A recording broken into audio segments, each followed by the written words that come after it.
Let's speak to Dr. Alan Mendoza, who is Executive Director at the Henry Jackson Society. Thank you for joining us here on LBC News. What will this victory for President Erdogan mean for Turkey and indeed the rest of Europe and the West?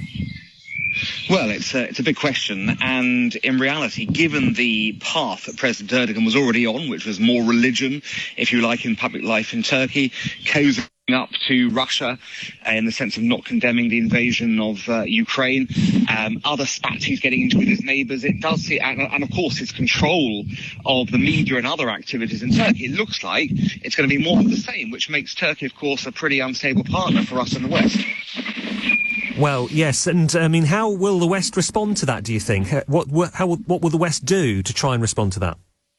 Well, I think he's got some problems. Obviously, the Turkish economy is a disaster zone still, and it's quite amazing he won given that reality. So on things like NATO, for example, he's been blocking Sweden's accession to NATO. It might well be there's an economic deal to do with Turkey to encourage that.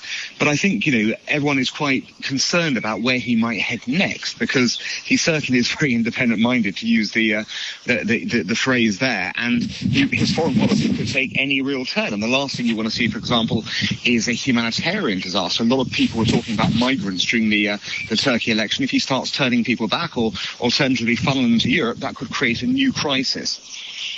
The opposition did try to make a concerted, joined-up effort to try and depose President Erdogan. That didn't seem to work.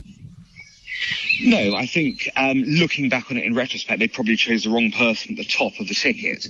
And I think, if they had their time again, although they did the right thing to unify, and that certainly meant they came closer to toppling him than any time, they probably need the more charismatic individual to take on somebody who at the end of the day had been on top of Turkish politics for 20 years and has a very broad support base. So probably a lesson learned there is, put up your best candidate rather than the one who might be the most unifiable.